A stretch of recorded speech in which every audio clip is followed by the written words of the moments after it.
supply really is. Is there any news that we're 6 months on? Has that been progressed at all? Shall I take this, Councillor Swift? Yeah.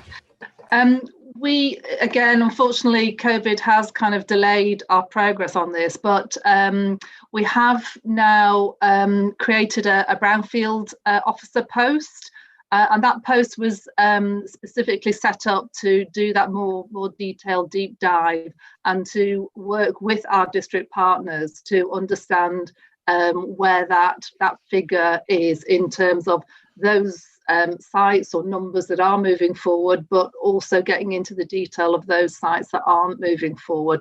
So there has been a bit of a delay, Andrew, but we are beginning to move forward now. We think we've got some resource in place, hopefully by the end of the summer, to kind of put back into that project. I think it's quite an important project, isn't it, really? Because it underlines, we can have some attitudes that we've got masses of social housing, but if none of them are going to be delivered, then we need to do something about it. Yeah, we also have had the Brownfield Housing Fund allocation made to us. So this is now really kind of ratcheted up that piece of work. So we are moving quite quickly to identify sites that we can move forward quicker as part of our economic recovery plan. But also we do have some capital funding now, which is going to be very, very helpful. So we've actually got a little bit of revenue that's coming through the Devo deal, but we've also got some capital funding that we should be able to move that agenda forward faster now. Thank you. Okay, thanks very much for picking that up, Andrew. If there's no other matters arising, can I move us on to item 5, place narrative, which again, we had a presentation on this right back in January, and I think Alison's done some other discussions with people since then. I know she has with myself. So I'll hand over to Alison to present this item. Thanks very much, Chair. So I think somebody is going to kindly screen share the slides for me that are in your pack. So for those that I haven't met, I'm Alison Gillespie. So I lead on spatial planning for the Combined Authority and the policy and strategy team. The writing of the place narrative was a priority that this panel identified in July last year. The suggestion was that we needed to develop a unified spatial narrative for the city region, building on district's existing plans. Work started on the project last autumn, and you might recall that I gave a presentation at your February meeting on the scope of the narrative, and we had some good discussion around how the proposed scope met your expectations. I also had a similar conversation with officer groups, and we've taken that feedback back and continued to develop the narrative. So we have made good progress. It's been slightly slower than anticipated, as with many things, given competing demands on everyone's time over the last 3 months. But I'll take you through the slides that are in your pack. Because this is the first time we've revisited it since January, we have had some panel members change. The context slides are a repeat of those that I shared with you in January, so some of that content might be familiar to you. So the first slide is a set of principles that we've been working to when we've been scoping the document. So we want to bring together our spatial priorities into one place, describe how places interact, explain the key spatial layers on our infrastructure map, which is an online interactive map that you may be familiar with. It should provide a home for information relating to our spatial priority areas, which are currently only articulated in the SEP, which is a document that we will be phasing out over time. And it should signpost our other policy documents and delivery plans. So importantly, what the narrative doesn't do is aim to categorise and characterise all places. It's about trying to help to tell the story of our city region and our ambition for place. So the next slide is the written description of what the place narrative is. That will be included in the document itself. it aims to keep things simple and align with the 4 combined authority priorities that will help us to achieve our vision for the region. So boosting productivity, enabling inclusive growth, delivering 21st century transport, and supporting clean growth, which are all very relevant to the work of the panel. So how does the place narrative fit? It's important that it complements our existing and emerging plans and strategies, both at a local and a sub-regional level. So at a sub-regional level, it will form part of our strategic economic framework, which the panel has had presentations on before, and it must also complement local plans and local economic strategies. So the next few slides give you a sense of what will be included in the narrative document and how it's proposed to be structured. The first section is about describing places. So we have a full draft of this content now for this section, but we will need your help in refining it through a consultation phase, just to make sure that we're including the right places, the right examples, and using the right words to describe places. The next section is about some of our challenges, and these challenges have been identified because there are particular spatial issues associated with them, and they closely align with the work of the panel. So the 3 challenges have been identified as our people, environment, and housing. Again, the narrative for those 3 sections has now been drafted, but again, we will need to consult yourselves and officers from the local authorities to make sure that we're capturing those in a way that's recognised by everybody. And the final section, the 3rd part of the document, will describe the ambitions we have for places and the infrastructure investments that we already have committed.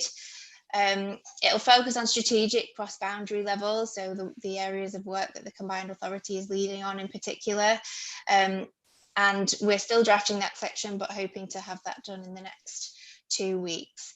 So when we consulted you in January and the officer groups, we did have full support for the work, and all the discussions provide some useful feedback. We got quite comprehensive feedback actually from the 3 groups, and it has been really helpful in shaping the approach. So in the slide pack, I've included some details of what you and other groups said to us.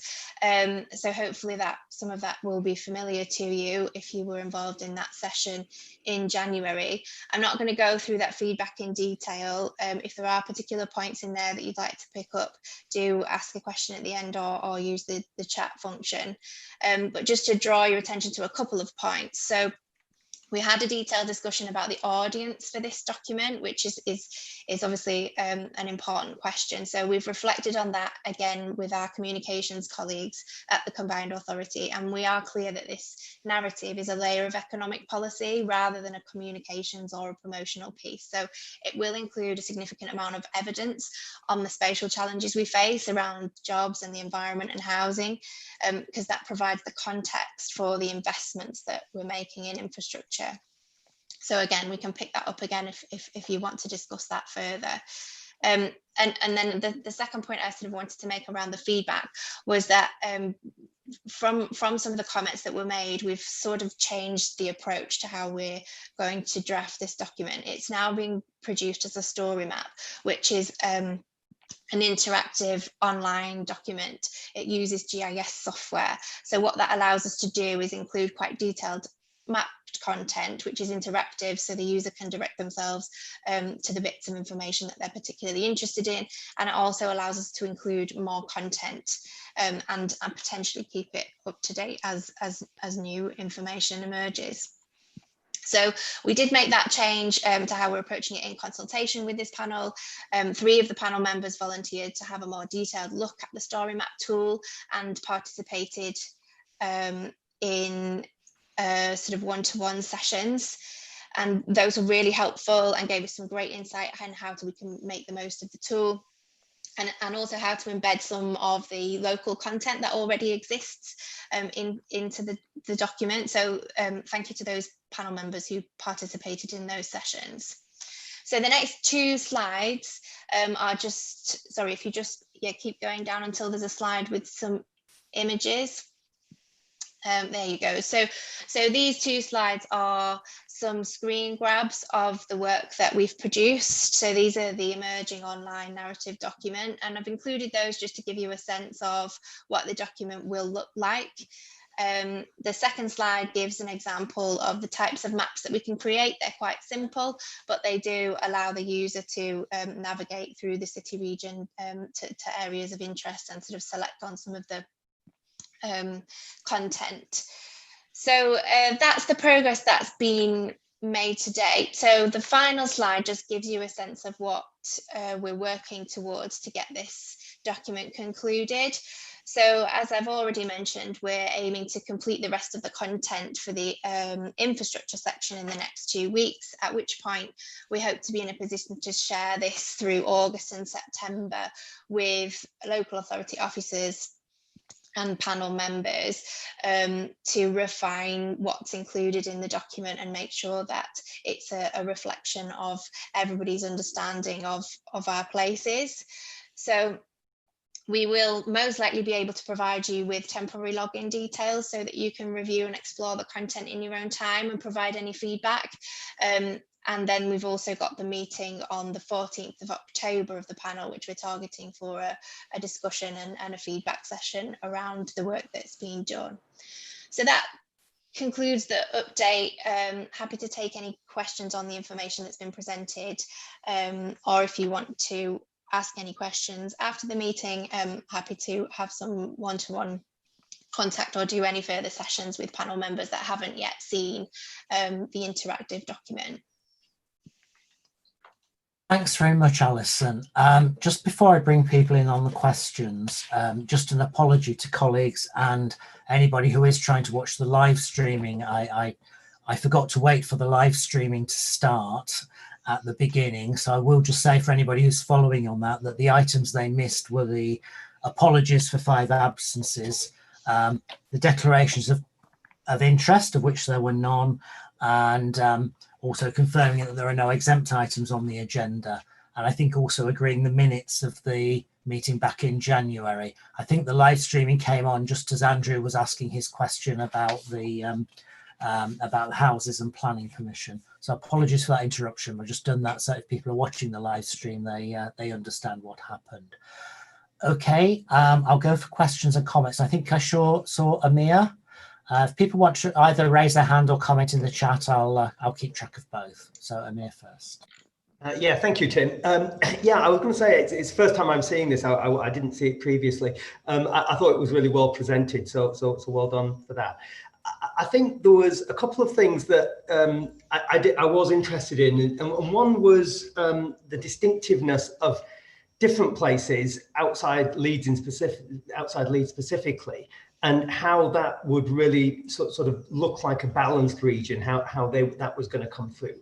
The other one was really the method that some of the aspirations are going to be achieved, because I see the inclusive growth things and so on, which I think are really, really important, but I do have an issue that I think we don't have a reach into a lot of disadvantaged communities. And the way that we're doing this as an organisation, as a business, is we're looking at what's already happening within areas, and invariably a lot of things are siloed.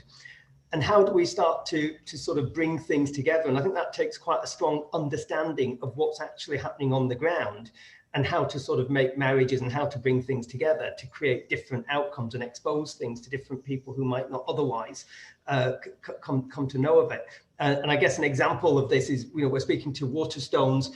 Well, we're speaking to the owners of the bookshop in Bradford, in the Wool Exchange, about putting a medical facility in there. And if you could have people who are going in to see their GP, who would never normally go into a Waterstones bookshop, but be exposed to it, and maybe what would they be looking at whilst they're waiting for their appointment, and so on. For us, it's really about how we sort of try to bring different things together to create different outcomes where inclusive growth is concerned. Thanks, Amir. I'll see if there are any other initial comments or views at the moment, and if people don't think about. Yeah, Helen. Hi. Connect, yeah. Thanks, Chair. Again, I thought it was a really good piece of work, and I was quite pleased when you said it's a technical document and there's going to be evidence attached to it, because it'll be very useful for partners such as housing associations to be able to tap into that and actually contribute to it as well. So we'd be very, as the housing association partnership in the area, we're involved in quite a lot of activities beyond just building homes. So we'd be happily involved in this as well. Thank you. Andrew, yes. Just briefly to say, I entirely agree. I congratulate Alison and the team on producing a document, not a document, but a means of communication which addresses the complexity of what we're trying to do in the best possible way. I think you've made enormous progress since the first draft knockings of this were considered in February, and I'm very much looking forward to seeing the first draft in the next few weeks, and would ask you to send it out to panel members as soon as it's ready, rather than waiting until shortly before the next meeting. Thank you, Andrew. Yes, certainly agree with that last point. I think, yeah, to emphasise to all panel members, please also feedback kind of comments. We appreciate we can't just do this through what we do with formal discussions at the meetings, and it is a bit of something that needs some ongoing dialogue. Alison, do you want to respond to any of the points Amir, Helen, or Andrew made? Yeah, so I think the point around distinctiveness is an important one, and that was raised in the January discussion as well, about how do we communicate that through the document. And I think that with it being online and interactive, and our ability to embed many more images will allow us to try and draw out the distinctiveness of different places.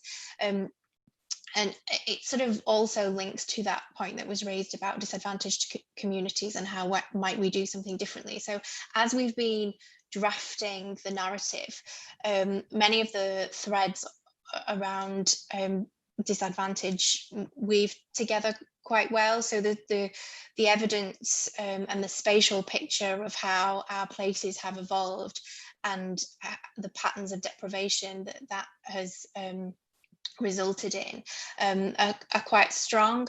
And I think that there will be a strong link in the final investment section on how we are currently trying to tackle those through infrastructure investment, but that there is an awful lot more to do. So I think your feedback around how we weave that story together through the document, and how we try and identify next steps, not necessarily in this document, but through all of the work that we're doing, will be a really important thing for us to do as a panel. Thank you. Are there any other comments at this point? Can I echo the points that have been made about welcoming the work that's been done on this so far? I think it's yeah, it is moving on. It's complicated capturing a true picture of what the West Yorkshire Leeds City region is like, and how it works, and how we see the different parts functioning together. And I agree that I think we've made some huge progress on that, and I think those discussions are influencing discussions in other parts of WYCA about programs as well. We talk about things like the work that's being done around transport connectivity, for example. So if there are no other comments, are people happy with the recommendations on there? And we'll note also the point about sharing next versions and feeding back on them as much as we can. Is that okay? Are everybody happy with that? I guess I better just get people to show hands or nods. That's absolutely fine. Thank you very much, everybody. Okay. So thank you, Alison. That takes us on then to item 6, which is the COVID recovery plan, and to update on the work that's being done on this. And I think, Ian, are you introducing this? Yes, I can do, Chair. Thank you. So I'm Ian Smythe. I'm Head of Economic Policy at the CA. So for the purpose of this meeting, the economic and transport recovery plans were presented to the Combined Authority yesterday, and were endorsed as a draft of the plan. As we've explained in the paper, we see these plans as works in progress to reflect the ongoing developing crisis and the potential path of recovery.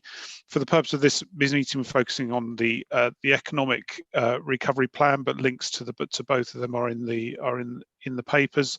The economic recovery plan, and we circulated drafts of that prior to the panel for comment. Thanks for your input.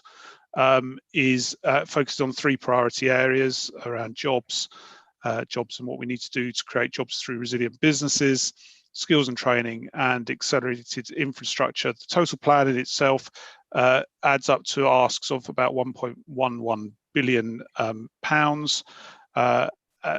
around half of which relates to 4 distinctive West Yorkshire propositions that are listed at 2.5 in the paper around health innovation, digital technology, the net zero economy, and entrepreneurship.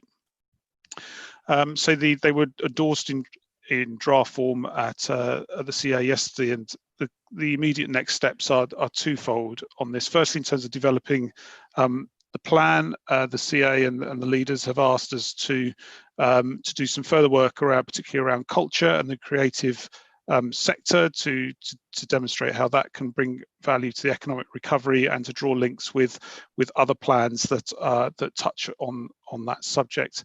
And secondly, to bring more of as our local authority partners develop their economic recovery plans, to bring more aggregate up more of the themes coming out of those plans into the regional plan, to give a greater feeling of place and the different actions that need to go on around the place as expressed in those local plans. That's one element of the next development. And the second thing is that we will shortly be, or the leaders will shortly be writing to the Chancellor of the Exchequer to present the plan and to open an engagement with government on some of the ideas that are contained within the plan. I'm very conscious that Councillor Hinchcliffe, as Chair of the Combined Authority, is on the call, so I wonder if there's anything she would like to add. Yes, Susan, you chair the Recovery Board. Do you want to add something? I do. I mean, obviously it's leader-led, so all 5 of us manage that process. But yeah, I think Ian summed it up fairly there. I think it's been a really useful process, actually. We've had lots of different voices around that board, and has got us into a better shape. It's much more focused when it started out. There's a clear ask, although there was a suggestion yesterday that perhaps the ask on entrepreneurialism should be even higher. So £500 million isn't enough, although I was asked last week by press, is £500 million too much? So there's never a right number, is there? But I think we've got a set of really clear asks, but the trick is making sure it fits with our local ambitions and our local plans, which obviously are quite place specific. So we need to make sure that's all tied together. And as Ian said, culture is very important to all of us, actually. You know, Peace Hall in Halifax with Councillor Swift and myself in Bradford with Bradford 2025. So there's all sorts that are important to us in culture sphere, and therefore that needs knitting in as well. We're doing a cultural framework as a West Yorkshire Combined Authority, and therefore that needs sort of fitting into this plan. But it is a moving feast. Obviously, things are moving very quickly at the moment. Who knows what's going to happen next? So we have to remain flexible with the plan we've got. But very important to get it done now, because my understanding is over the summer, governments are going to be looking at their own plans, and I want to make sure that our ambitions and our asks are played into those conversations early on, so we then hopefully play into the spending review later this year. Thanks very much, Susan. Colleagues, any questions or comments? Can I just ask, has the government actually asked for bids at the moment, or is it a matter of beating a path to the Chancellor's door and saying, look, here's some good wins for you, slip us £1 billion whilst you're handing out all the rest of the money and you won't even notice it? It's a good question. Ian, do you want to explain the context? Yeah, so I don't think they've necessarily been asking for billions of pounds worth of asks from areas, but they certainly have demonstrated over the last period that they're open to good ideas. And some of the, I'm not saying we were necessarily responsible for some of the national interventions that were came in, but certainly it was in line with the thinking that we'd been sharing with government. Some of the things that came out. The key thing this plan tries to do is to move us on from this early phase of the recovery, where the focus has been on big national interventions, quite blunt interventions in many cases, and to make the point to government that to really be successful in recovering the economy, we need these targeted interventions at regional and local level to really address the issues and challenges that individual places are seeing, and that's the line that all the combined authorities are saying to government. So I think it's not unexpected that they'll be getting a series of asks, and indeed they do expect to see a plan. So that a number of the funding streams are starting to be developed. The expectation is that if you're going to be bidding into them, or European funding, for example, that it's expected to be underpinned by a clear priority within your region's recovery plan. Thank you. Thanks, Andrew. It's a good point. Helen, yes. Hi, thanks, Chair. And just to also state that the Housing Association Partnership is fully committed to supporting the region in this recovery plan, or these recovery plans, because we are major investors and major employers in the region. And we've similarly brought together, we had a recovery workshop with you, and we've similarly brought together our own plans, particularly around zero carbon, decarbonisation, climate emergency, but also inclusive growth, because we can do quite a lot around employment and skills as part of our wider work, not just in terms of new build. So just to offer our support, and we're willing to put the work in to actually help you to achieve it. Thank you. So I think the plan serves a number of purposes, really, doesn't it? So part of it is making sure we understand what's going on and what the risks and threats are to our economy and to our wider communities. And I think that work still continuing. And it's mentioned in the report of some of the economic appraisal work that was done. It is about an ask that we can feed into the spending review. I mean, with the spending review coming up, the combined authority will be putting in a number of proposals anyway. And it's making sure that as other sources of funding may be announced, often at a short notice, we're not just bidding for the sake of it, but we're very clear how we want to tie these things into what we're doing. So I think it's really quite an important framework. Are there any other questions or comments for Ian on this? Again, this is a developing piece of work as our understanding deepens of the impact of COVID as well. So again, very, very much welcome feedback at any time, really, not just through the formal meeting. Okay, in that case, we're happy to note the plan, and that we'll continue to pick up and monitor on it. Is that okay with everybody? Thank you. One day I'll work out how you manage screens and paper and Zoom meetings at the same time. Probably about the time we stop doing them, I suspect. But there we go. Item 7, temporary space feasibility. This is some work that's come out of the One Public Estate work. We have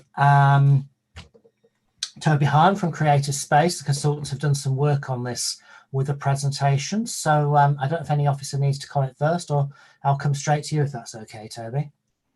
Sure, that's fine. Thanks very much, Chair. And I'll share my screen. Host has disabled screen sharing, so I won't share my screen with you.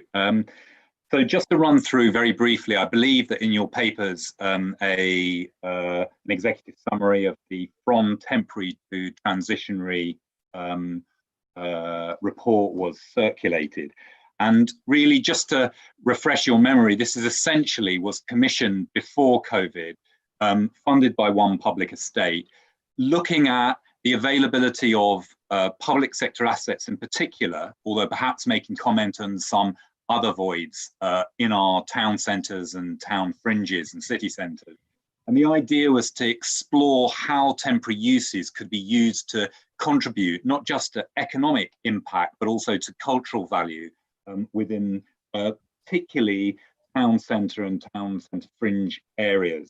So that was the sort of purpose of the research, and the work that we undertook obviously was impacted by coronavirus. And so seeing the impact on town centre, seeing the impact on retail in particular, has, as everyone knows, accelerated some of the negative impacts on our places and our sense of place, particularly in urban centres. So the report From Temporary to Transitionary really tried to respond to that, even though we picked that up midway through the work. And the idea is that this is not simply about using temporary space for a temporary function. It's actually about how we can use these spaces to transition the types of functions that happen in our urban areas, and to use them as almost experiments or labs where you can invite entrepreneurial, innovative organizations to bring some of that fresh thinking to some of the functions in these spaces. And that particularly needed to align with spatial and economic plans, needs to work with the existing local authority partners. And so we ran a workshop early on in this process, because many of the officers across the combined authority have some experience of this area. They might be in varied departments or areas of work, but they have experience of doing this. And we wanted to call on that expertise and know-how. And in fact, we got very good feedback saying that that was a valuable part of this process, and people wanted to see that continue, that sharing of know-how across the wider authorities, and to be able to use that for the wider benefit. And in a way, we also looked at very specific opportunities, very specific case studies, some good practice that happened around Europe, but also some local projects that have proved to be very successful. And this sort of approach of sharing good practice, but actually also putting that good practice to use was very much how many of the contributing authorities wanted to see this progress. So we made a set of recommendations, which are in that executive summary. And to some degree, it's a sort of toolkit about how one might explore these temporary spaces and use them as transitionary functions. But it's also, to some degree, a call to action, because there is clearly going to be more challenges to come in these areas. You know, there are likely to be more voids, more changes happening at a much more rapid rate than we might have anticipated. And so this is partly an opportunity to use our research and our analysis as the basis for new initiatives which help us to repurpose and evolve our urban centres in a constructive and practical way. It's clear how important they are and how we can use temporary spaces as a mechanism to explore that and to implement initiatives which really do deliver some new benefits to the urban centres across the whole of the combined authority. I was asked to keep my presentation brief. You've had my executive summary, but obviously I'm happy to answer any questions or to talk a bit more about the process if anyone wants to know more in detail. Thanks very much, Toby. I think it's a really interesting and important piece of work, and as you said, hopefully can act as a bit of a toolkit for some of us as well. I suppose, given what the pressures that town centres are under, I suppose I personally sort of particularly interested now in kind of not just what we can do with council premises, but as you say, perhaps how we can sell this idea to some of the private landlords who are going to have vacant retail and office space around our town centres. I don't know if that's anything you want to expand on in there. And I suppose also, if there's, is there sort of a long-term benefit from them? Is there any evidence that they can kind of use temporary space to explore alternative uses and perhaps end up making, finding it easier then to get permanent use for premises, which might be challenging if they're just stuck in a mindset of seeing them as a kind of not great retail space? Yeah, I mean, just to be clear, the purpose of the study was particularly looking at public sector spaces, but in doing so, we did consider and talk to and look at a number of initiatives which involved privately owned assets. And I think you're absolutely right. I think that sort of role of the public sector here and the assets that they might have is as much about stimulating some of that creativity and ways that the private sector could intervene. I mean, I think a very important area, just as an observation, is that where we have acknowledged oversupply of retail space, where the yield to an investor owner of a small or a medium-sized asset has principally been the ground floor retail space in a secondary area of that particular location, not a core retail area, that clearly is going to change. And I think ways that we can encourage that change are, for example, looking at perhaps underutilized upper floors, by looking at different types of functions, by changing the way we think about simply getting a return from a retail space. That isn't going to happen in some of those spaces. So using case studies and exemplars and putting into practice some ways of doing that, which I think the public sector is in a good position to do, could stimulate, if you like, a bit more creativity and some new opportunities from the private sector. And I believe there have been some good examples of that around the UK already, where that's actually has had that desired impact. Thank you. Thanks. Amir? Yeah, again, I have to say, a really good report, and I thought it makes some really powerful points. I would also just echo what you've just said about the retail, except I would extend it across a lot of sectors, and I would say almost virtually every single-use entity building, whether it's university or whether it's offices or so on. I think they're all coming under massive pressure, and I think that we have to generally think about things in a much more sort of fluid and creative way. I think one of my concerns is regarding planning policy with regard to temporary use and how onerous that can be in terms of restricting that. But also, and I think this is key to the examples that were listed in the report as well, is that I think almost all of them, if I'm not mistaken, have got quite a strong operational, visionary sort of operator behind the scenes who's curating what that mix here is. I don't think that it can easily happen on its own. And I think that a lot of landlords are not really known for their creativity, unfortunately, and in my experience. And I think that has to be presented, but it has to be presented in an end-to-end solution with the operational element, which they often can't do themselves. They can't get into start managing mixed-use communities, sort of led funky urban spaces. That's not what they're good at.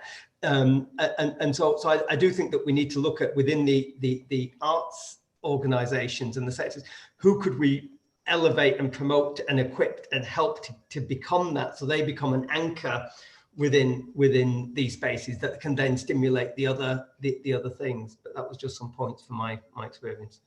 Oh, sorry, just one other thing, and that is that we're working on a digital platform which actually seeks to do something very similar to this. And if it's not a conflict of interest, I'll share it with you at some point. That'd be great.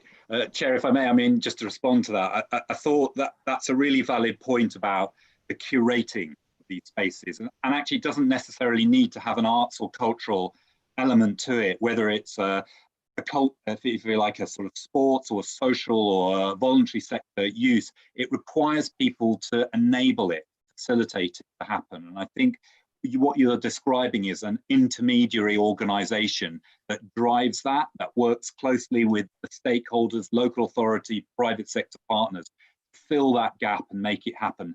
And we too believe that's the only way you can deliver this, at least at this sort of speed and perhaps the necessity some of these urban centres are going to need. So I think it's a really well-made report, a really well-made comment in terms of the report. Thank you. Judith, I noticed you commented in the chat. Do you want to come in on that? Yes, please.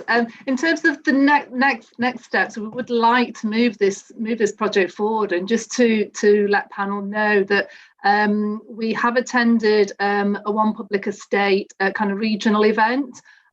So One Public Estate, because they funded this project, are keen to give this project a bit of a kind of a national platform.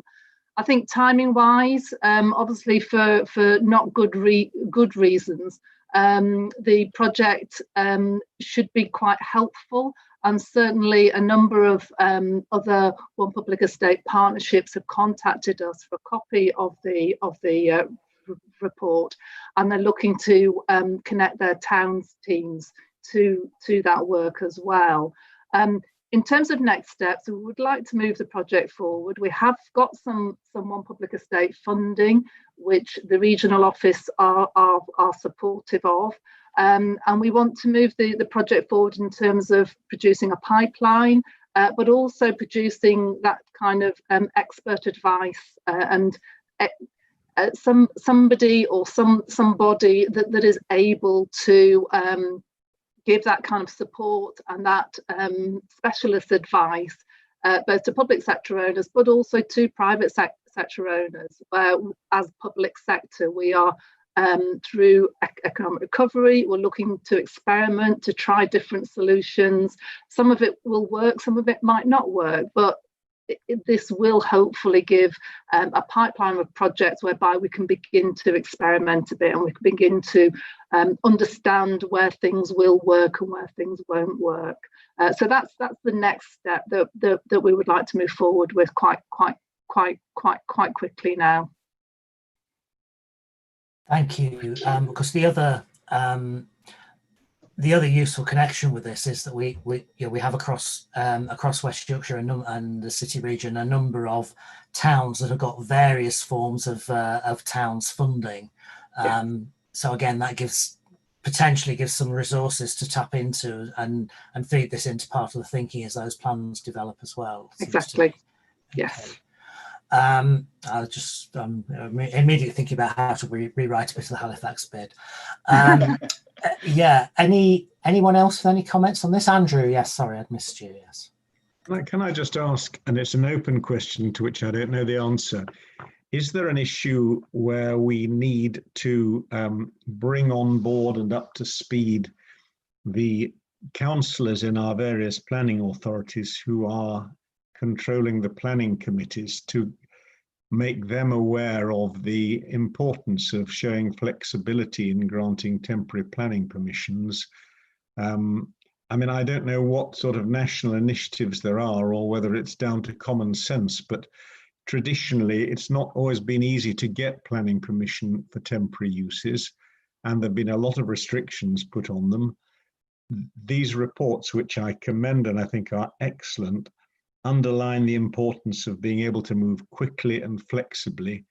And I wonder if there is a job to be done to persuade the councillors who control the planning process, who I'm sure if they read this report, all of them would understand the issues, but do we need to educate them?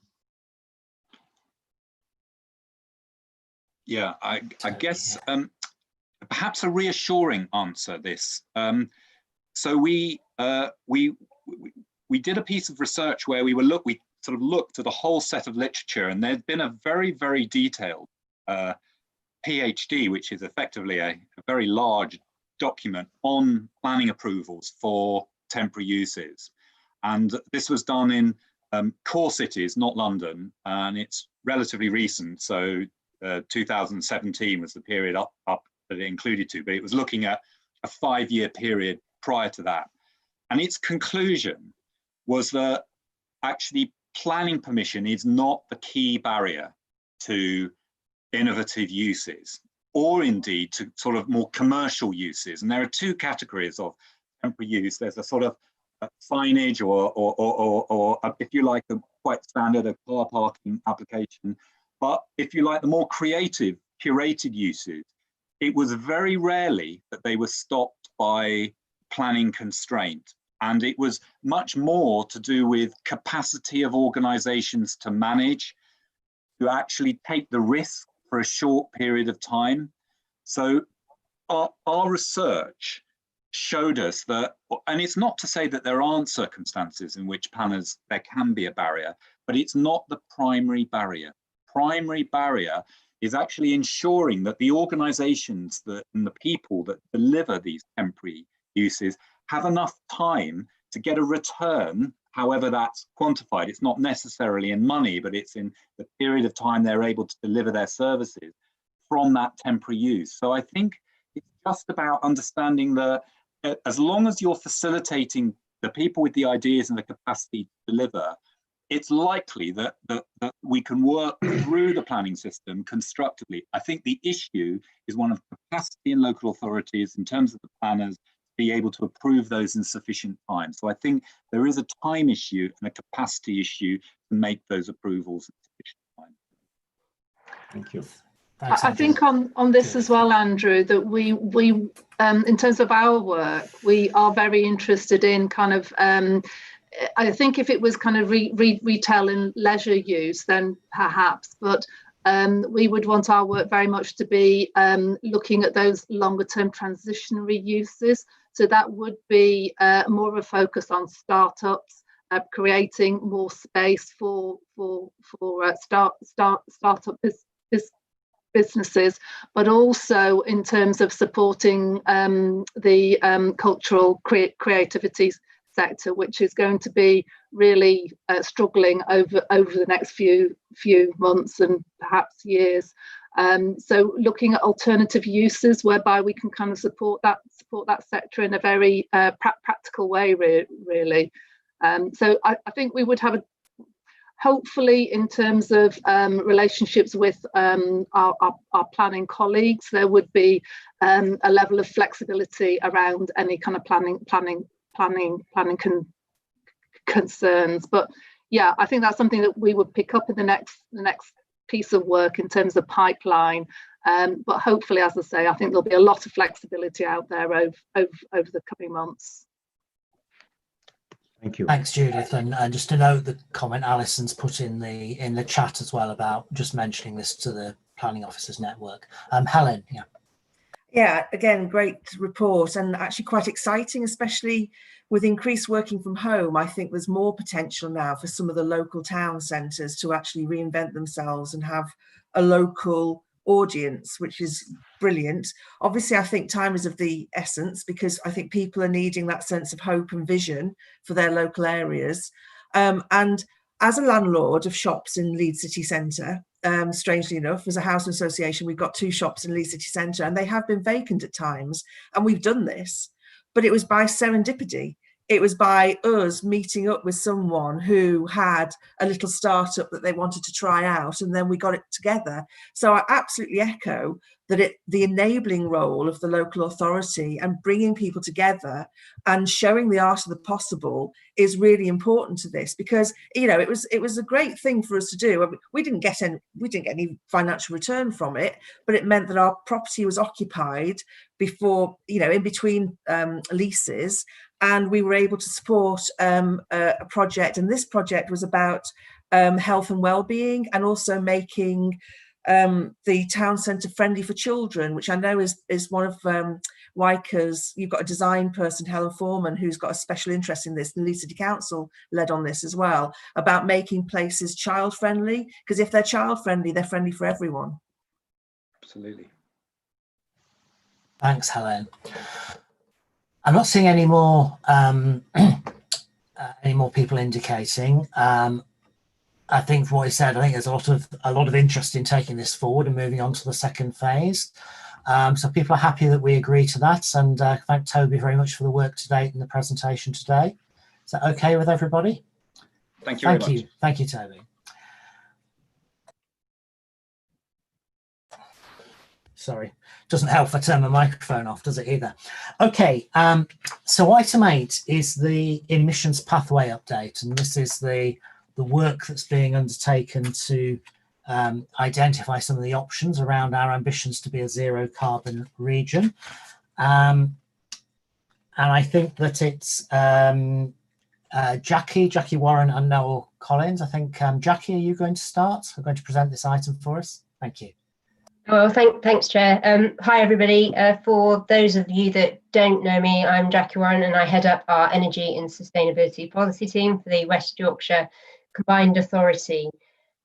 today's paper is really a continuation of some of the conversations I know that we've been starting to have with yourselves on the role that this panel can play in helping to tackle the climate emergency. We came to you in January this year outlining the work that we were planning to do, had been doing, and then we committed to come back to talk a little bit more about our emission reductions pathway work, which is something that Noel will give a bit more of an in-depth dive into shortly. But the other thing to say is that this paper also builds on a recent paper that went to the LET board, outlining a number of different things that the board as a whole could start to look at. And as part of that process, the LET board endorsed all panels taking maybe 6 to 9 months to explore the key things that they can do to help to play their part in tackling the climate emergency. So today's conversation is really just to continue this ongoing dialogue around how we can help to tackle the climate emergency. It's such a big area that we wanted to really start to help steer you in the right direction. So as I mentioned, Noel Collins will give you a quick overview of the emission reductions pathway work that we've been doing. And this is a really important piece of work because it will help us to show where those really key big ticket items are that we can start to work together on. And the good news is that some of that work was endorsed yesterday by the combined authority. Once you've heard from Noel and got a bit of inspiration and can see some of the art of the possible, then I'd like to maybe then kind of open it up to the panel to see whether there are some key actions that you would like to explore over the next 6 to 9 months. And again, perhaps we can get some initial areas of interest. We'll then go away, work with colleagues, come back probably at your October meeting and give you some firmer proposals to go through in detail. So without further ado, I'll pass over to Noel, who's going to give you maybe a 5 to 7 minutes, they were his words, presentation on the initial findings, and then we'll talk a bit more about the role for the panel. Thanks, Jeff. Thanks, Jackie. Good afternoon, everybody. I think we'll be sharing a presentation with you all imminently, so hopefully that will appear before you in a second, hopefully. There we go. So what I'm going to do is, you've all seen the paper.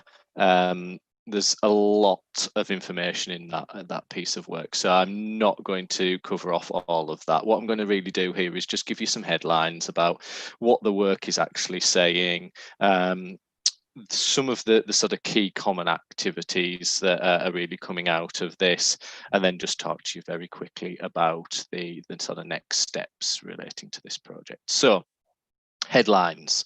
West Yorkshire could reduce our emissions by 100% by 2038. So that's the target that we've set as a region, and we can do that in 2 ways. One is by achieving the emission savings of anywhere between 73 and 82% through the measures that have been modelled within this piece of work.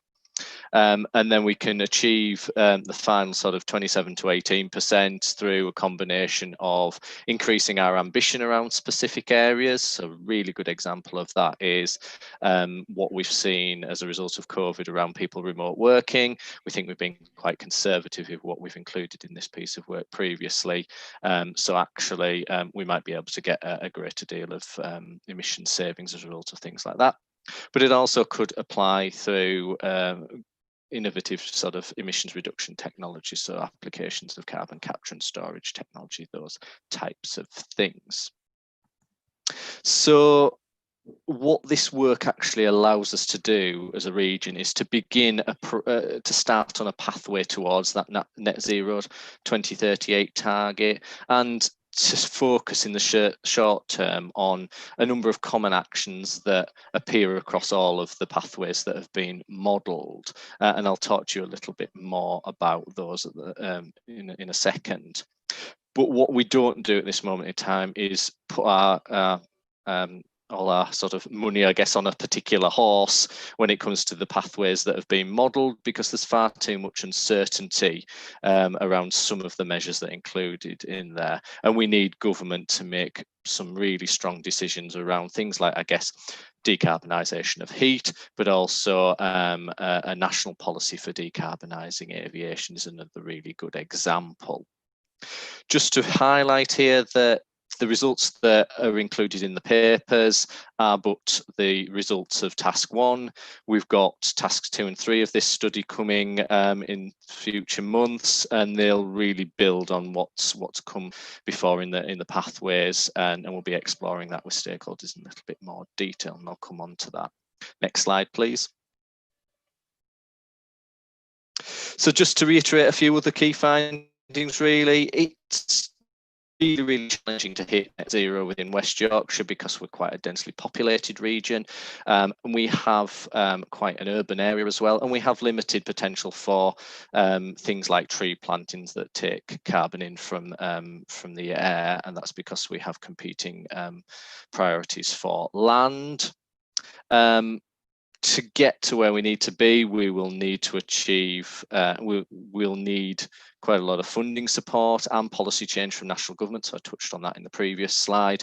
And then I think this is fairly obvious, but we need some highly ambitious leadership and policy at all levels to deliver where we need to get to.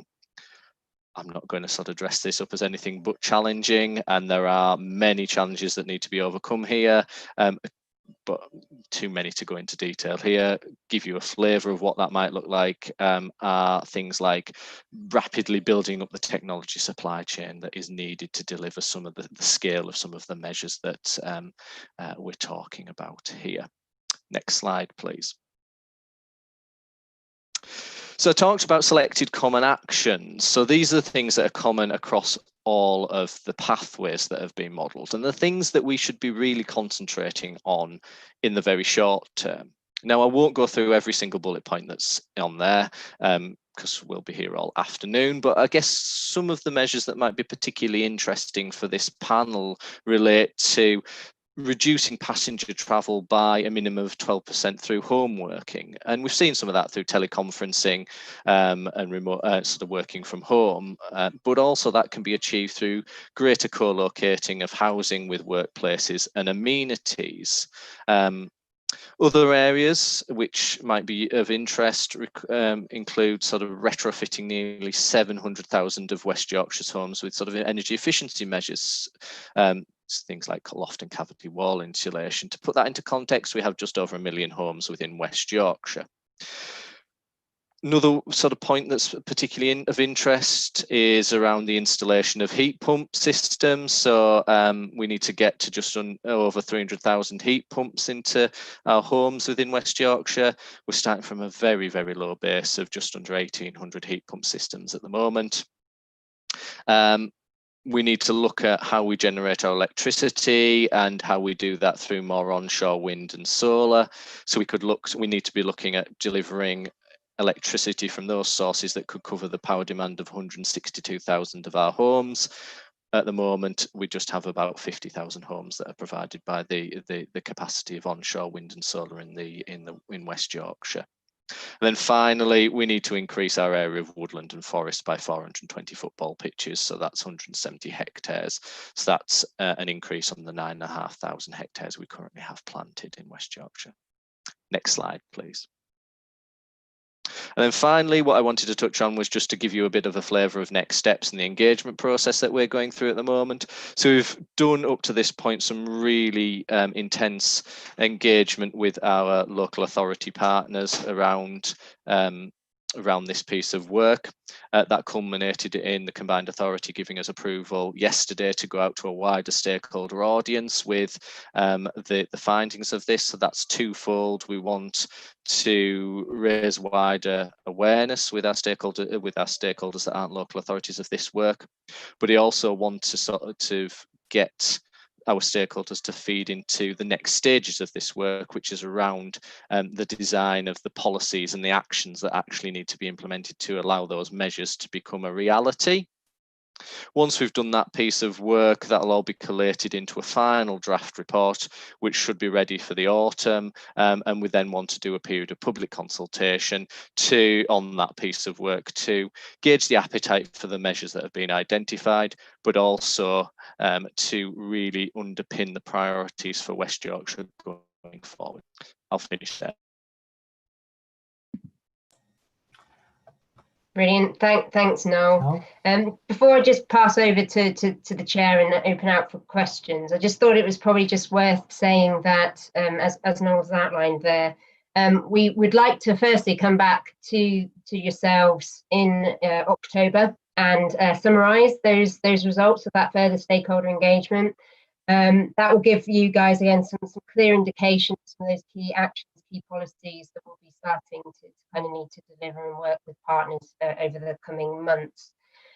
You will see, however, in the paper from paragraphs 2.25 onwards, we have suggested themes for this panel that you might be interested in considering.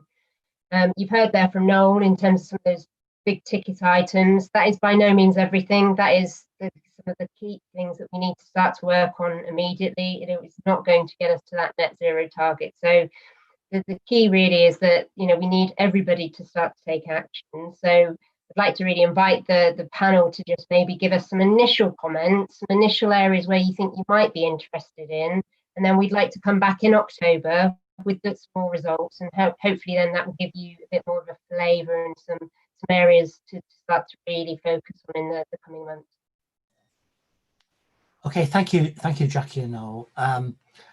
So it's a really important and very challenging piece of work, and obviously this is where councils and WYCAs and others' willingness to declare climate emergencies turn into reality of what that really means in terms of delivering policies, and it is, as this report sets out, very challenging. You've drawn attention to the sort of section from 224 onwards, if people are checking that against the reports. Are there any initial reflections or comments people want to offer? I think whilst I'm waiting for people to reflect, I mean, I probably want to particularly flag up some of the issues around household heating and home energy, because I know that's a big area. But it's also an area where perhaps there's a limited opportunity in that the government has just announced this funding scheme as part of the economic recovery. And I guess there's two challenges about that. One is that I think it's the £5,000 amount probably is not enough for what needs to be done to many of our properties. And also with the scheme coming in very quickly of how we help to make sure that householders use that in the way that has the biggest returns. And if it doesn't do everything, it does things that help to enable other investments. I don't know if that's anything colleagues have had any thought on so far, if that's a useful area for us to perhaps focus on for the next report. Helen, do you want to come in on that? Thanks. Yeah, obviously this is a big interest to us as housing associations, and you'll know this, Toby and Jackie, that various pilots have suggested to retrofit in terms of insulation, but also energy generation. Our properties is going to cost anywhere between 25,000 and 40,000 a property. So all of us are starting to try and build it into our business plans without going bankrupt. But it's something that we have to do in collaboration. We can't do it on our own. And the housing associations are working in collaboration through a sustainability group where their experts are coming together to try and achieve economies of scale. So we would love to be part of your next stakeholder engagement. We've already started doing some work with WYCA on this, but we absolutely need to work together on this, and we would love to be part of that. And it's not just about homes, existing homes and new build, but it is also about the skills agenda and whether we could actually act on that more quickly, because although the technology kind of changes and the capital investment is a tricky side, if we don't actually have the skills to deliver on that, then that's going to delay us. So we'd be very interested in that area.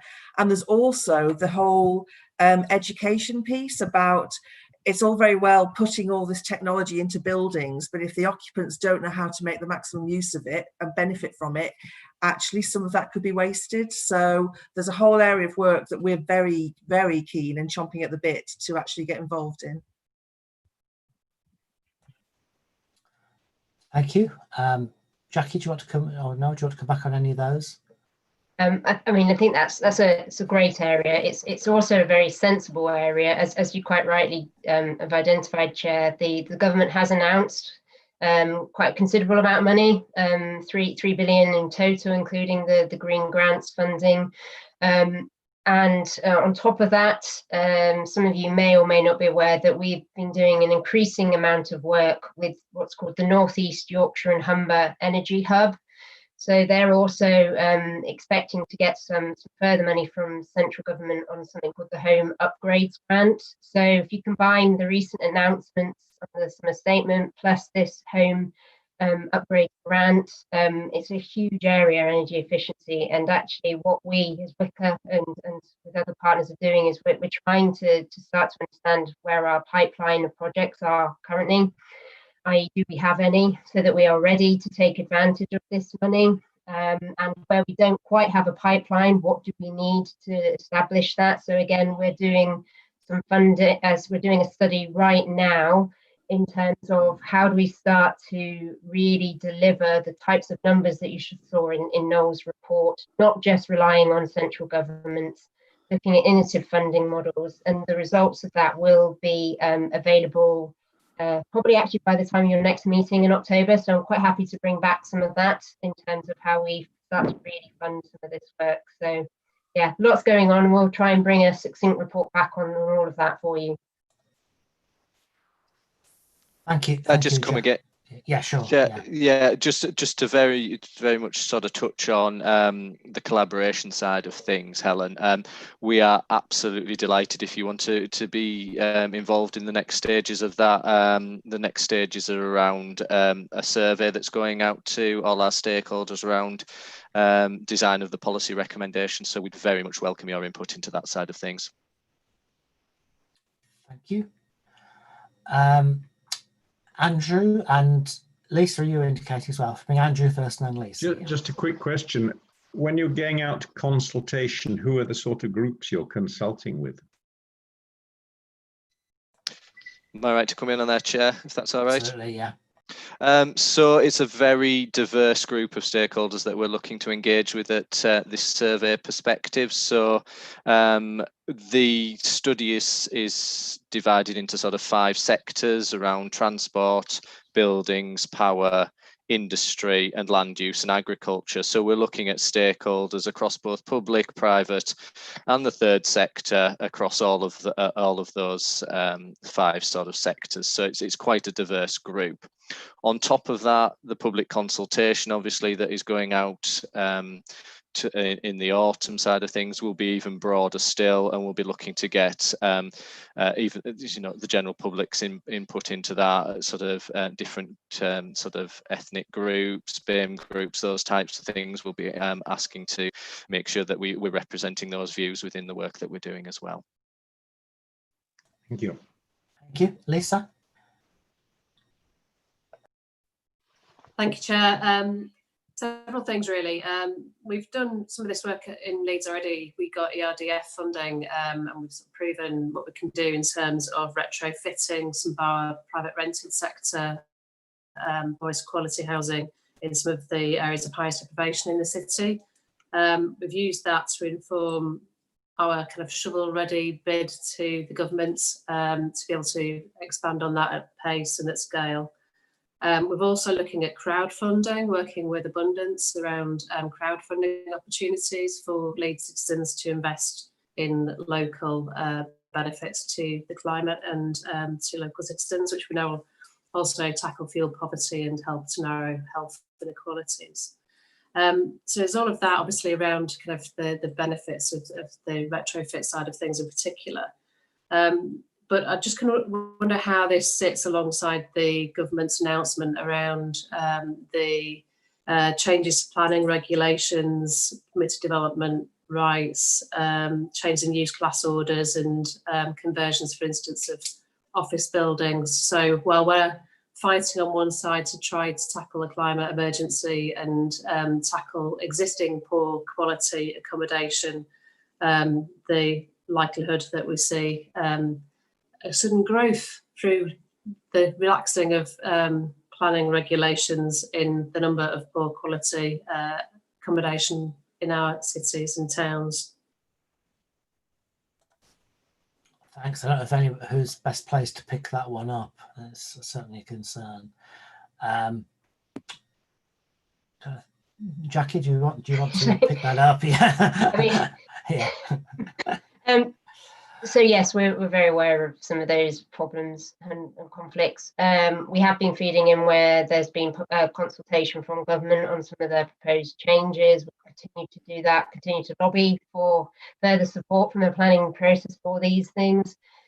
But there is a number of areas of positive work that's been going on behind the scenes that, again, maybe we can include in a paper for you in October, that myself and Alison, if she's still on the call, have been doing around working with our heads of planning to try and understand the opportunities that we can and actually can influence, where we can strengthen planning policy, where we can also start to look at, and I think you had a paper on devolution and the work that is forthcoming around our zero emission investment framework, and also our statutory SDS work. So again, their opportunities, they are linked to spatial planning, some statutory, none statutory, where we will be able to strengthen some of these problems that we're having in terms of planning, and how do we actually make sure the planning system supports the decarbonisation of existing and new work. So lots to come on that. So maybe the simple answer is, shall I bring back a bit more of an in-depth dive into what we are doing, so that, again, as a panel, you can see where there might be gaps that you'd like to look at and investigate further. Thank you. Yeah, that sounds good. Lisa, did you want to come back on that? Yeah. Thank you, Chair. Just I thought it would be useful for us to look at some of that work that Chief Planning Officers have been doing, and maybe consider whether we might want to have a joint response to the government paper comes out, expected sometime this week, maybe next.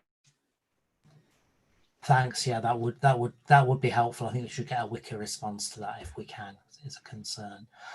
I think the other area that's touched on in the report is kind of around the sort of resilience, landscaping, flood resilience, and so on. Of course, we've got an update on the flood programme later on, but I think perhaps that's another area we could ask you to bring a bit more back on, because again, it doesn't neatly fit with any of the other panels. Perhaps the green panel a little bit would pick that up. Certainly something, from a Calderdale perspective, I'm very interested in for all sorts of reasons, fairly obvious ones.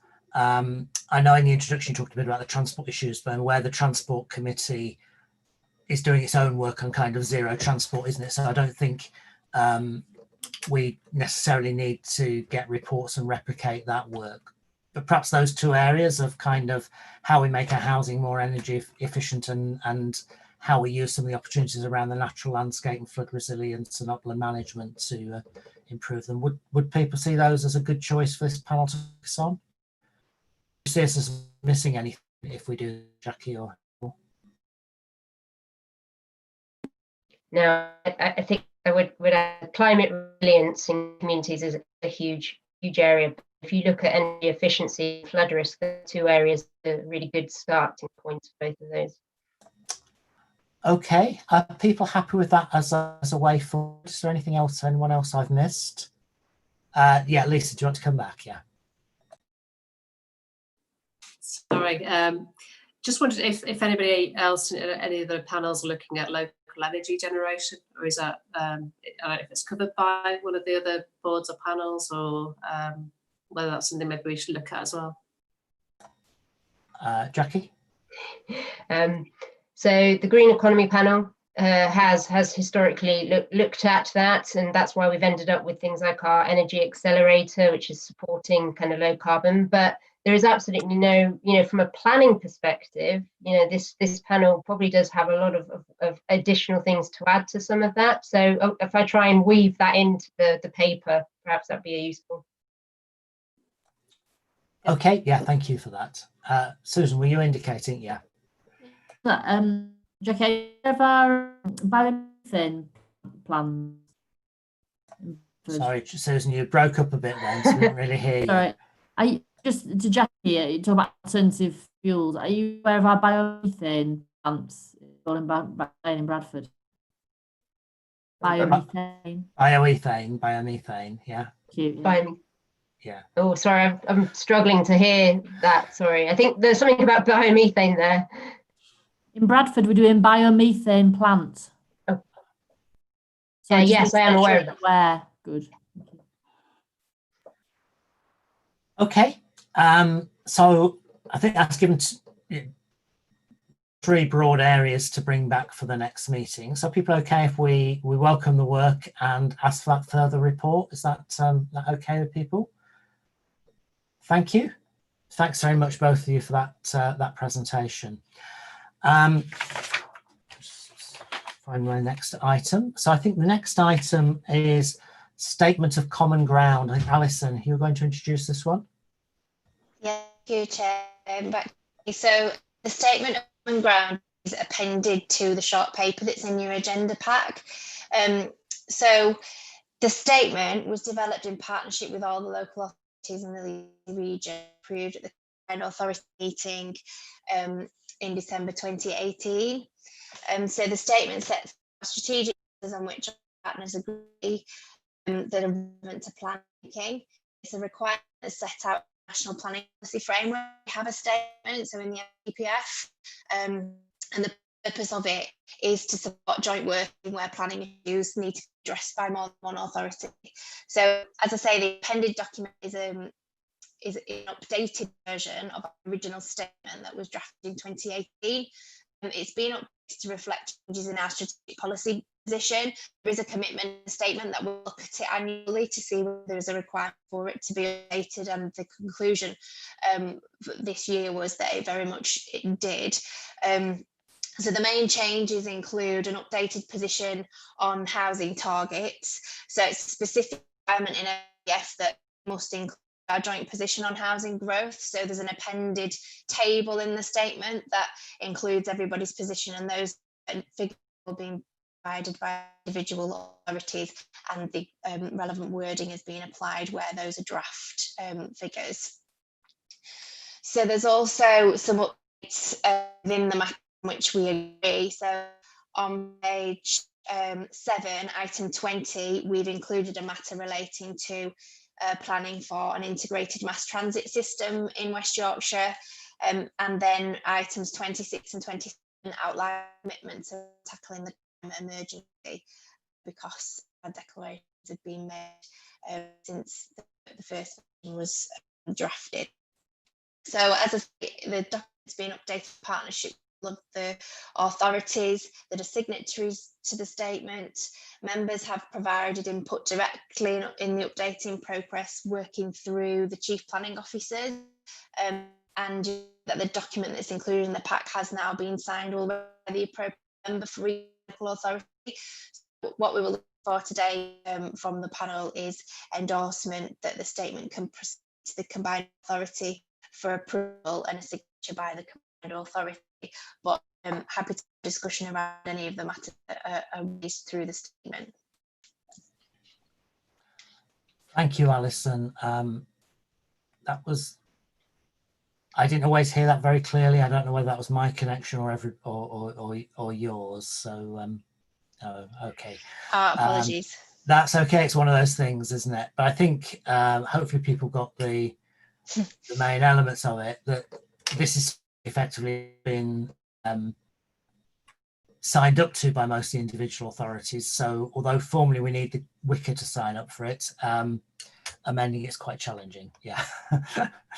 And hopefully people understand the reasons why it's here. But are there any questions for Alison on this? I'm not seeing any. I think people are aware of the context. So we're happy to endorse this and refer.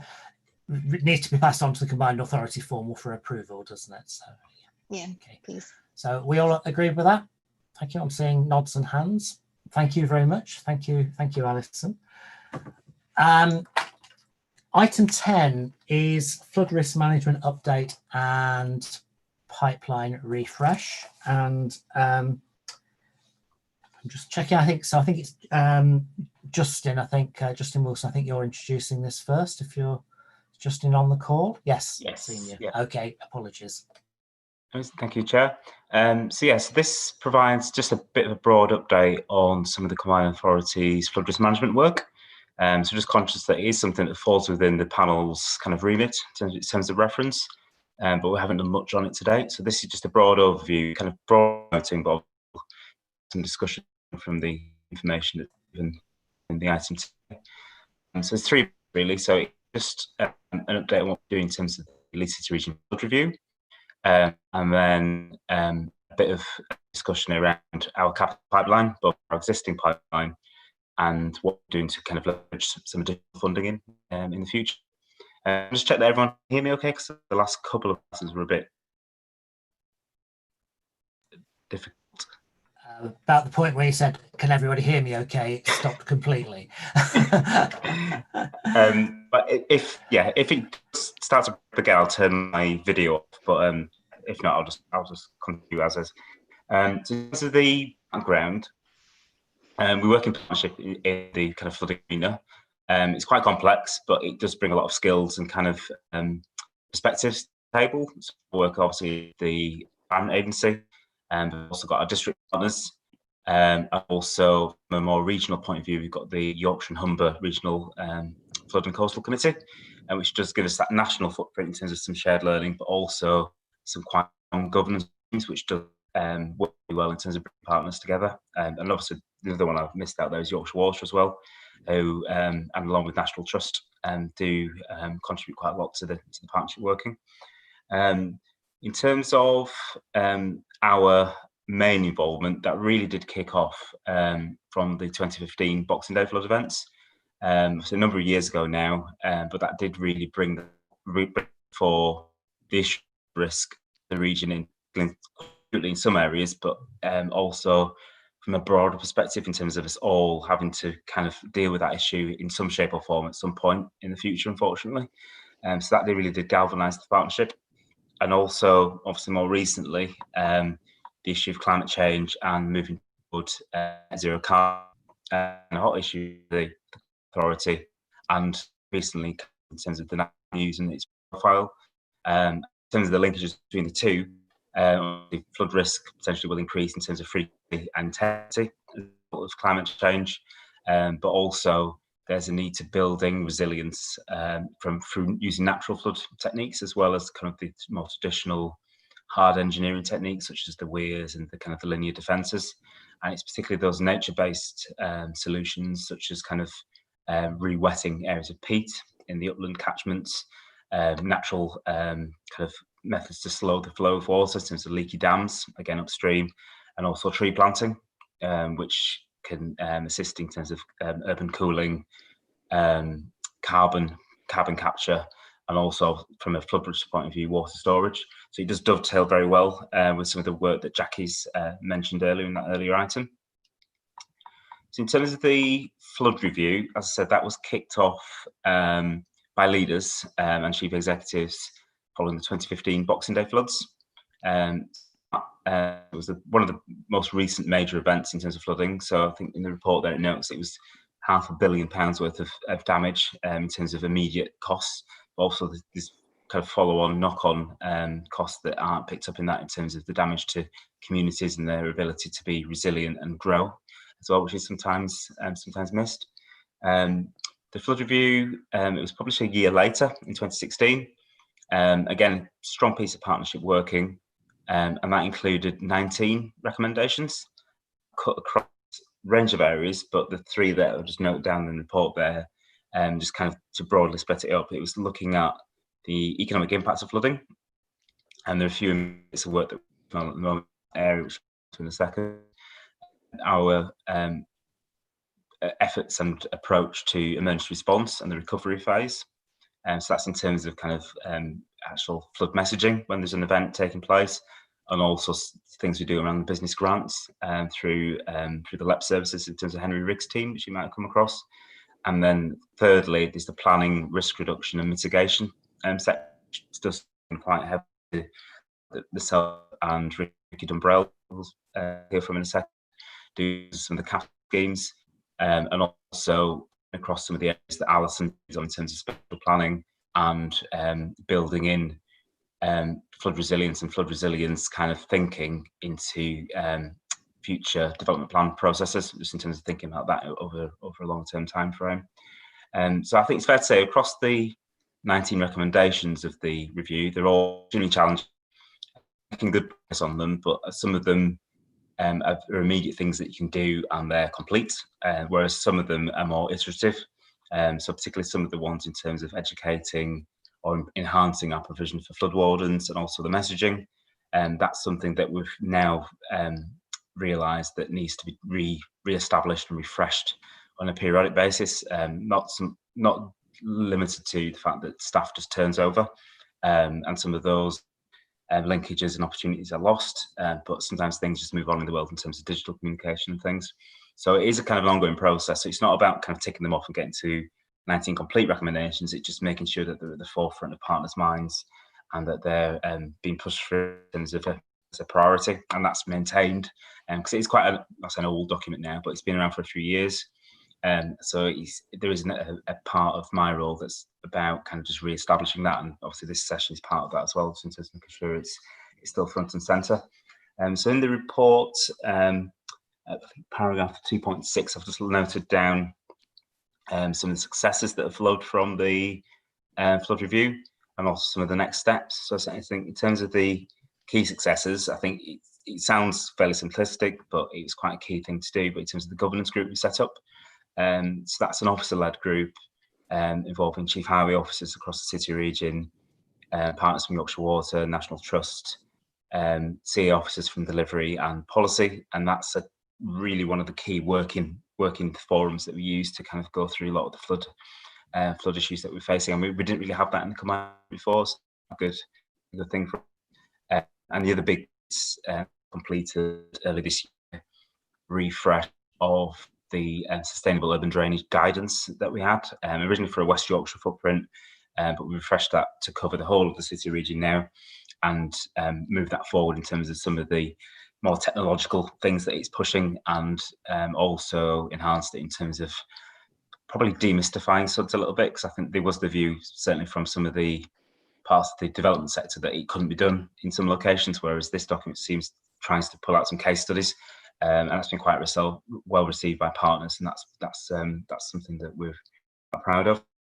In terms of the next steps, in terms of the things that are ongoing at the moment, there's a lot of work on capital funding, which we'll come on to in a moment in terms of this item. We're still working through, particularly with Noel and Jackie's side of the organisation, to embed whole catchment thinking in terms of how we manage resilience and flood risk.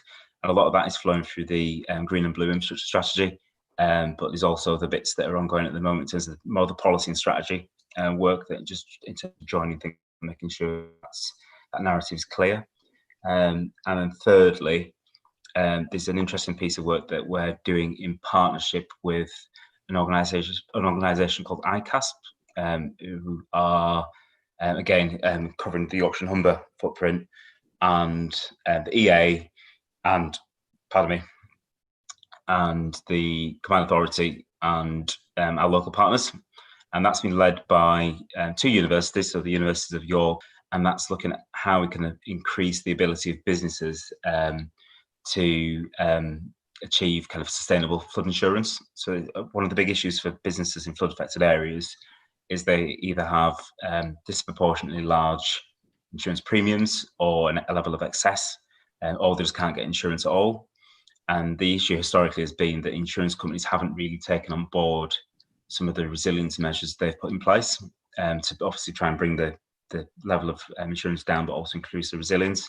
So the universities are working to kind of join that up, really. So there's a lot with the insurance sector in that piece of work, and also working with SMEs. So it's been a lot of positive work in Calderdale, I believe, which the University of Leeds did previously after the 2015 events.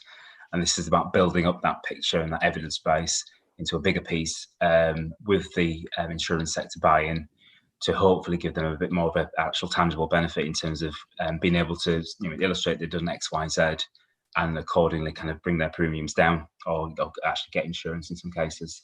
And the second part to that research we're doing with the universities is looking at the indirect economic impacts of flooding. So the figure I quoted before, which I think was £500 million for the 2015 events, that purely looks at direct costs. So that's kind of principally damage to premises and damage to infrastructure. But we do know there's a much wider suite of knock-on effects in terms of supply chains. So the business isn't directly flooded, but all its customers might be. So they have an economic impact. And also in terms of a household situation as well, in terms of maybe one or two breadwinners being affected by flooding, and what that does to a local kind of community base and a community spend potential. And also some of the wider impacts in terms of transport infrastructure.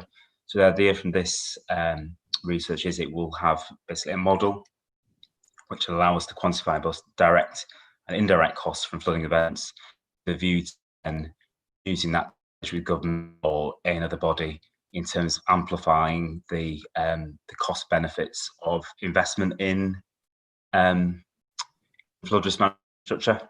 So it's not about, I know, taking money from another service area, but it's about making sure that people fully understand the value and the impact of addressing flood risk issues now, which I think is quite key. So that's probably on the flood review. And then in terms of capital schemes, I think we hand over to Vicky now, just a bit of an overview of where we're at with the current programme, if that's okay, Vicky. Thanks, Justin.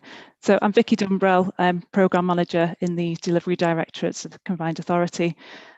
So yeah, just to give you a quick update on the progress around the capital programme that we have in delivery at the moment. So in 2017, 20 million of growth deal funding was secured, and we set up the Flood Alleviation for Growth programme. So at that time, members on Combined Authority were presented with an indicative pipeline of projects. There was 12 projects that across West Yorkshire, and at that time those projects, they were at different stages of development, different levels of risk. So it was made clear when the project was set up that if we were to deliver all of them, then the funding required would be in excess of 25 million. So what we've done through the programme is manage that over programming and work with the partners to make sure that we bring forward the right schemes for the programme that's strategically aligned and that are going to meet the timeframes that we have and the constraints of the fund. Those projects, as the business cases come through, working primarily with the Environment Agency, but also closely with the partner councils as well, and some other organisations on the natural flood management side, the National Trust, the Yorkshire Wildlife Trust, and to support those partners as they come through the Combined Authorities appraisal and assurance process, and hopefully add some value there as well while we're taking them through that process before they get to an approval. So the focus of the programme is on jobs and businesses, and the list of schemes that have come through and secured an approval to date are listed there in 2.11 in the report there. So there are 8 to date. The schemes that we haven't been able to take forward through this programme, we are working with the partners around either alternative funding streams, or also they'll appear on the pipeline in terms of future programmes and investment. So this year, it's the final year of spend for the programme this year. There will obviously be a period of, well, we can keep monitoring the projects and understanding the impact of the investment and the outputs beyond that. But this is the final year of spend. So we are expecting it will be a busy year this year. And in the main, the projects have mitigated all the risks of the COVID restrictions pretty well. So they've been able to stay on track. So it's really some of the smaller organisations that have been impacted more severely. So we're just working with those partners to make sure that we can support them as best that we can, and to understand the full impact of those schemes, and to assist them where we can. So on 2.12, so the final project that we're looking to bring forward into the programme this year, within the next couple of months, the Brighouse scheme in Calderdale. So that's expected to come forward with an outline business case in September. With the full business case coming in towards the end of 2021. And as I say, the projects that we weren't able to support through this Growth Deal 3 are on the pipeline for future funding. And I think that's where Justin's going to pick up again. Excellent, thanks, Vicky. Yeah, so in terms of the future funding, I think it's very much building on what Vicky's been doing historically. So with that existing programme, I think we've done a lot of work in terms of building the partnership together. I think Vicky and the team have got a lot of experience in terms of working with the EA now and some of our key delivery partners. And I think there was appetite from members to push forward and start thinking next 6 years program. So that's been a lot of my work for the last kind of probably 12 months, really. And in essence, it's just a phase 2 in effect, in terms of it's very much a business focused program, and that's not ignoring the risk to residential premises. That historically, that funding for EA and DEFRA has predominantly gone to areas of high density residential communities rather than business areas, and these are schemes that we struggle to fund and bring forward. So that's how gap in the market, but that's how we bring something additional and different to the partnership, rather than duplicating the work that DEFRA and the EA and other partners are already doing. So at the moment, we have this kind of program which we've had for about a few months now. It's been quite successful in terms of leveraging additional funding. We joined it with efforts from partner councils and kind of politicians, MPs, etc. But there have been a couple of announcements recently, both in terms of schemes in Calderdale and Tadcaster in 2019, which I think across the two of them, they got around £30 million of additional funding. More recently, there was an announcement for Leeds Aviation 2 and flood management infrastructure. Earlier this month, that was just over 20 million as well.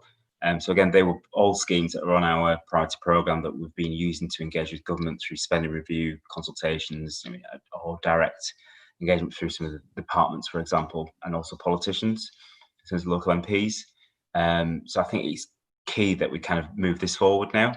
I think in terms of the timing, I think it's certainly in terms of the current kind of COVID crisis and the need for business recovery, I think there is the opportunity to look at some of these schemes and the programme as a whole through a slightly different lens, and so it captures the right notes. People are doing that so they see those linkages and see the impacts it could have in terms of the wider recovery process. So it has gone in the recovery plan as it stands at the moment, but what I'm proposing through this report is to basically do a light refresh. So looking at all those schemes in a new light, and then refreshing some of the schemes where they potentially have received funding, for example, the Leeds scheme that I mentioned before, but also to draw in some new opportunities as well, where things have maybe moved on and developed a bit further, and there's potentially a bit more of a stronger case for bringing them into a refreshed programme.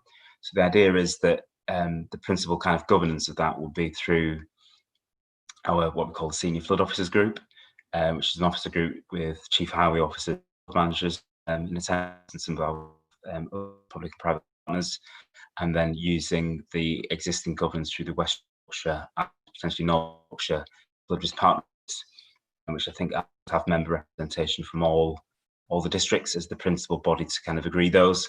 And the basis there is that I think, as I mentioned before, there's quite a strong governance setup under the regional flood and coastal committee at the Yorkshire Humber level, with the kind of sub-regional flood risk partnerships below that. So I think it's important that we use that infrastructure and that resource and that expertise in agreeing this, the refresh, and it also ensures that those conversations around other flood risk management funding opportunities are done in the round with the same people in the room at the same time.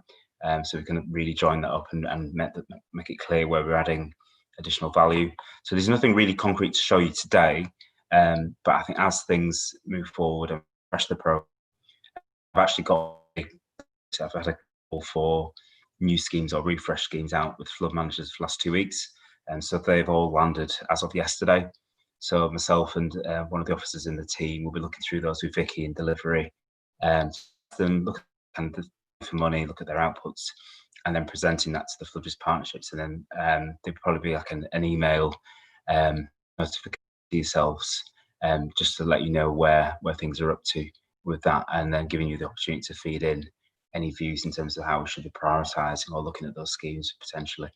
So that's probably everything for the item. I'm conscious it's quite a large amount of information to digest, but it just gives you a feel for what we're doing in the flood risk management space. So I'll probably hand back over to the chair now. I don't know if there's any questions. Okay, thank you, Justin and Vicky. Are there any questions or comments on this item at the moment? Clearly one would take a close interest in Calderdale for reasons that will probably be obvious to people. Okay, Lisa, do you want to come in? Yeah. Just very quickly, just to say thank you. A lot of partners lobbying to get that additional funding through, and it's taken 5 years of lobbying to get it, of course, since the 2015 floods, but actually very welcome that we've made some progress there. Thank you.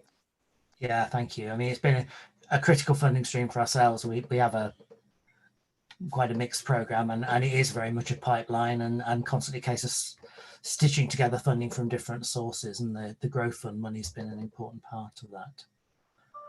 So if there are no other questions on that, can we receive and note that report? Everybody okay with that? Yeah, thank you very much. Thank you, Justin and Vicky. And the final item is update on devolution progress. I think, Alan, you're online for this one. Yeah, thank you, Chair. So there's a similar version of this paper went to the Land Authority yesterday.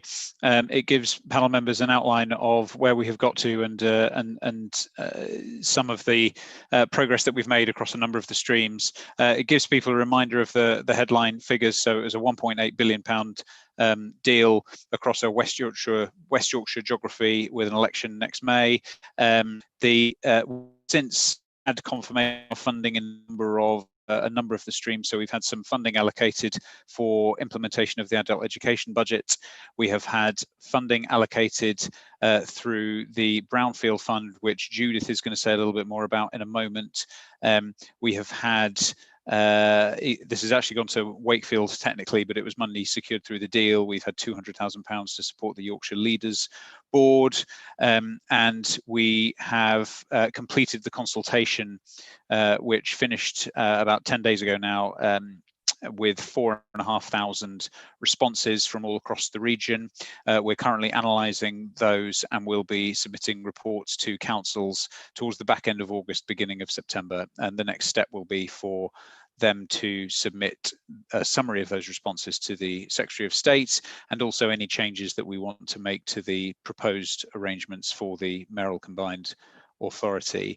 It's worth saying that the consultation, in terms of its reach, has been a really successful exercise. So the previous largest number of responses to a consultation on English devolution was roughly 1,350 in the West Midlands. So to have 4,500 across the region is a really good reach, and that's particularly given that during this period we have had limitations in how we've been able to carry out this exercise. It's been in entirely digitally. We haven't been able to do any face-to-face events like we normally would do.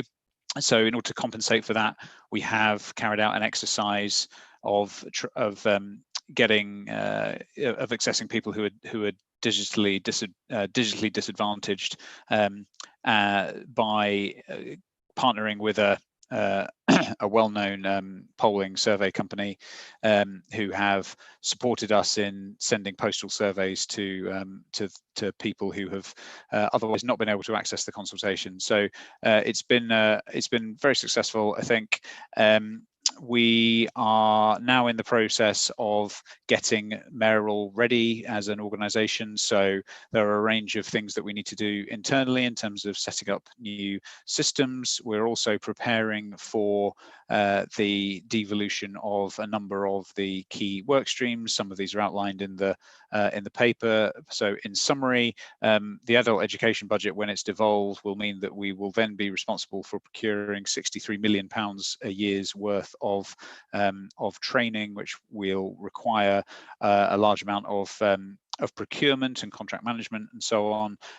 We have, in parallel to the wider consultation, consulted on strategy for adult education budgets.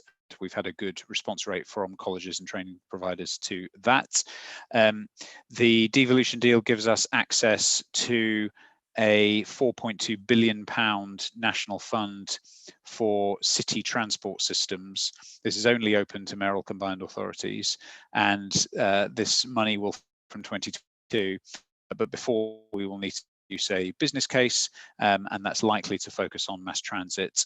And so we are we're progressing on the work with that and looking to increase our capacity to put us in the best possible position to achieve at least our share of that funding. We're also exploring options for how we could support the bus services in the future. Clearly, during this period, the bus generally has become under huge financial pressure as patronage has dropped away. However, there were already questions about financial sustainability of the bus service before that, and the bus is the highest used public transport mode in the region, and essential for supporting inclusive growth ambitions and enabling people to access employment and education opportunities. So we are exploring and had £150,000 approved yesterday at the CA. We're exploring how we could take advantage of the new powers for managing the bus network that we would have once we are a mayoral combined authority. And then the last one that is drawn out, which I'm going to ask Judith to speak about, is that we were given access to some funding to development of housing pipeline. And then a few weeks ago, we were also allocated £67 million for the Brownfield Fund, which was, I suppose, the first example of where funding has actually come. We've seen the real benefit of the deal even before we've actually had the election, because this was as a result of us being treated as MCA already, even though we haven't had an election yet, and so we did not have to bid for this money.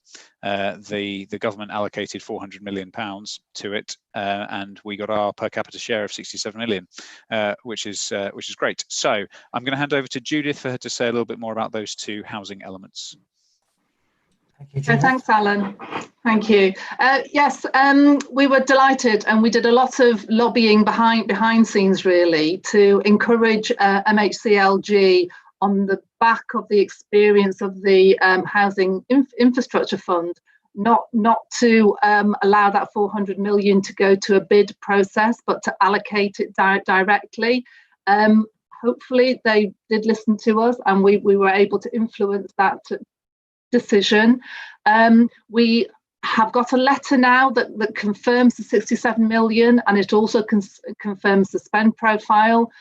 We've got most of the money profile to spend in years 2, 3 and 4, but there's a huge amount of work to do now. However, for the first time, the combined authority, we have a revenue pot through the Devo deal, and we now have a capital pot to go with that revenue pot. So that enables us to move our strategic pipeline much quicker, and it to an element it is now within our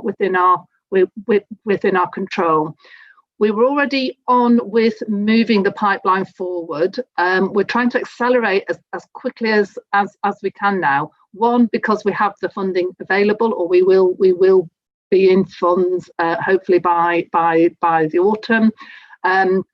but secondly, obviously, in terms of what's happening economically, we need to push forward as fast as we can, especially on those land holdings that as a set of districts we currently own.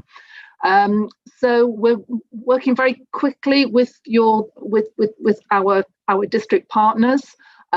We will hopefully be able to bring a much more detailed report to you in October that will set out some of the work that we've been doing with regards a scorecard process, which is looking across the whole of our strategic pipeline, which will then enable us to prioritise where we can apply revenue funding. It will also set out where the gaps are in terms of skills and resource, and also enable us to plug in terms of capacity.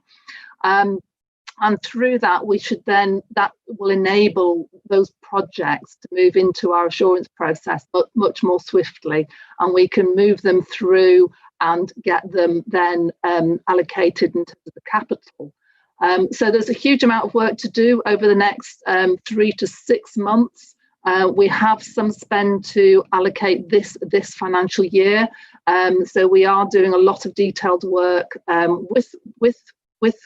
with our district partners to get us into a position whereby we can get that money out and spent as soon as possible. Okay, so October time, as I say, we will come back with a much more detailed report that will set out the process that we've been undergoing with our district partners in terms of the scorecard, in terms of prioritisation, and in terms of where we see the allocations for that funding going. Okay, thank you very much, Alan and Judith. It's a comprehensive update, and of course the report itself is quite detailed as well. Can I check if there are any questions or comments for anybody on the devolution presentation? Susan, do you want to come in? It's just nice to have something in this time and age, isn't it? It's nice to have something positive to celebrate, and it's wonderful to see the funding coming in to see what we actually can achieve with this. So having the revenue to be able to do the feasibility and the capital to actually build stuff is very exciting for our region, and it means for the first time we're going to be able to really accelerate, albeit in an economic downturn nationally, which obviously colours very much how we proceed from here. But I just, thank officers really for all the work they're doing, and let's do something wonderful with it for the region and its people. Yeah, I agree with the thanks to officers, but also to you, Susan. You've been pretty indefatigable in driving us forward to get to a deal, and that does deserve some recognition. It's not been an easy road. Any other colleagues with comments? Andrew, yes. Sorry if this is a bit of a thick question, but can you just clarify for me when you talk about the adult education budget, and it refers in this paper to responsibility for the education of those over 19, does that sit in parallel to what HEFCE does to fund all the colleges, or is it taking over responsibility for funding the colleges from HEFCE? It's not HEFCE. Sorry, Chair. It's not HEFCE. Because it's not the university funding. It's mostly training that's delivered through colleges. A lot of basic skills training for adults. And sorry, it should have been what was it? Further education. Yeah. Funding, right. So the answer, right, and so it's the Education Funding Agency. So the Education Funding Agency, which is an arm's length body of the Department for Education, currently funds colleges, and it's nationally controlled. It will give us the ability to direct that funding at a regional level. So when it comes to Bradford City College or Leeds City College, etc., they come to the combined authority or the mayoral authority for their funding rather than going straight to government. Only in respect of the adult education budget. So not fund. This doesn't cover funding for 14 to 19-year-olds, for instance. Yeah. Okay. However, as Councillor Hinchcliffe is pushing, is doing a lot of work on. We are pushing for further devolution of the rest of the school system through the Skills Commission work in the future. Because I think there's a widespread feeling that sector has been really badly looked after in recent years, and there's an awful lot of catching up to do. Great. Okay, thank you, everybody. Can we note that report then? Thank you. And that is the final item on the agenda. So thank you all for your contributions today. And I'll declare the meeting closed. Thank you. Thank you.